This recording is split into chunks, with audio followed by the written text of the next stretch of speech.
Selamat datang kembali teman-teman di seri Filsafat untuk Pemula, di mana kita akan membahas 100 pemikir terkemuka dalam bidang filsafat selama 100 hari. Nah, disinilah nanti teman-teman akan mulai menggali pemikiran seorang tokoh besar yang sangat berpengaruh dalam dunia kedokteran. Ya, kita akan membicarakan tentang sosok yang memang sering disebut sebagai bapak kedokteran. Siapakah dia? Namanya Hippocrates. Hippocrates. Teman-teman, siapa sebenarnya Hippocrates itu? Jadi, Hippocrates adalah seorang Yunani yang lahir tahun 460 sebelum Masehi di sebuah pulau di Yunani namanya Pulau Kos.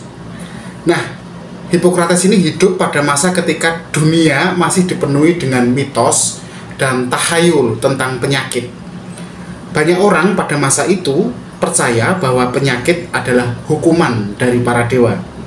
Namun, Hippocrates menawarkan pendekatan yang berbeda. Dia melihat penyakit sebagai fenomena alami yang dapat dipahami, dapat diobati dengan metode rasional. Nah, teman-teman, Hippocrates ini terkenal karena dia memiliki gagasan yang radikal pada zamannya. Bisa dibayangkan, semua orang yang sangat percaya bahwa penyakit itu bersifat paranormal, tiba-tiba oleh Hippocrates dianggap normal dan bisa diobati. Nah, ada dua kontribusi besar dari Hippocrates dalam dunia filsafat. Pertama adalah penolakan dia secara keras terhadap tahayul.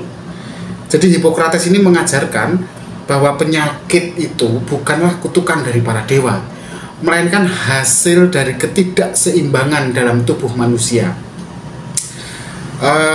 Dia memperkenalkan bahkan yang disebut sebagai teori humor. Ya, humor ini bukan humor untuk lucu-lucuan ya.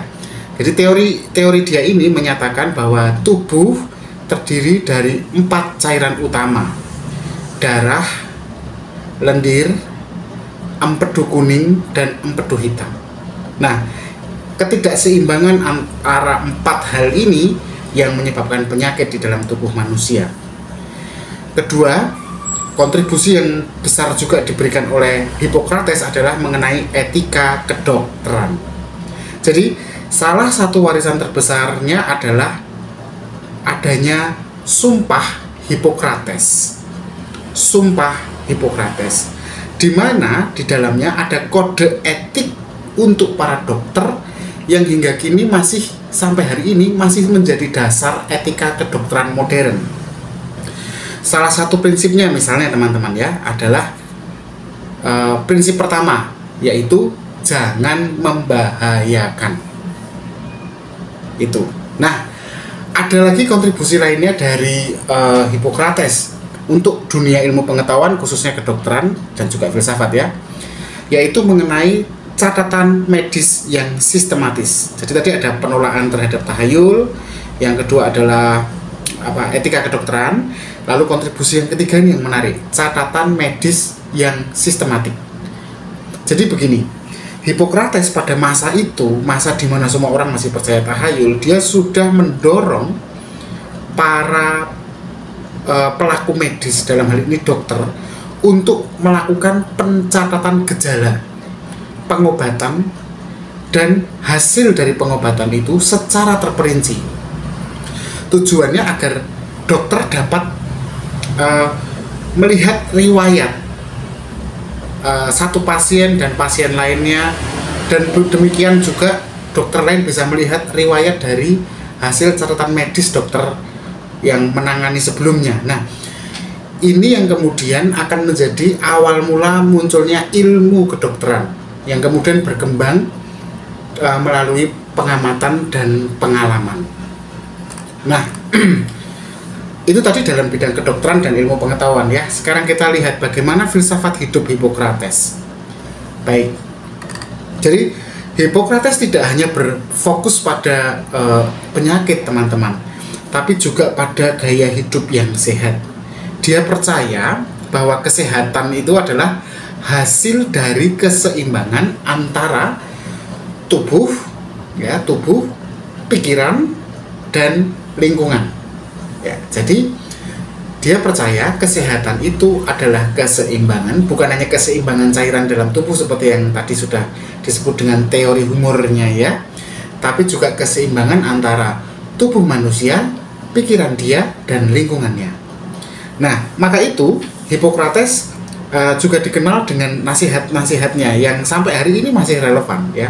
Misalnya, salah satu saya kutipkan kata-katanya ya, yaitu biarkan makanan menjadi obatmu dan obat menjadi makananmu. Itu misalnya. Jadi biarkan makanan menjadi obatmu dan obatmu menjadi makanan. Ada lagi nasihat yang kedua tentang pentingnya udara yang segar, olahraga, dan diet yang seimbang. Di zaman itu ya, di zaman itu dia sudah bicara tentang udara yang segar, olahraga, dan diet yang seimbang. Nah, teman-teman, bagi Hippocrates, dokter harus menjadi seorang pengamat yang bijaksana dan seorang pendengar yang baik.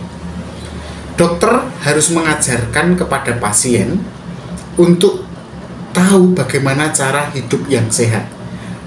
Di zaman itu, sekali lagi, dia sudah menemukan ide dan gagasan seperti itu.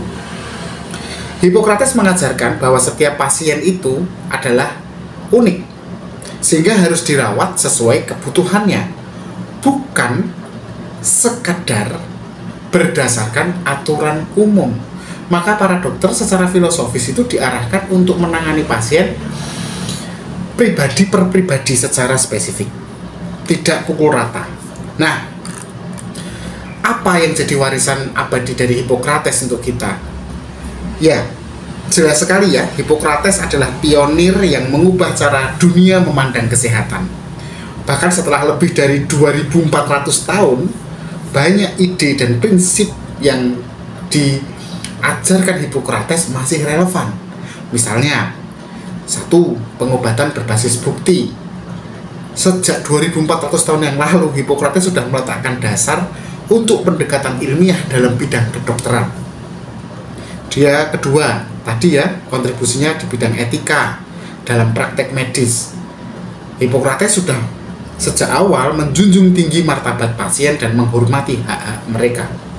Dan yang ketiga, Hippocrates selalu menyarankan ribuan tahun yang lalu untuk melakukan pencegahan daripada pengobatan.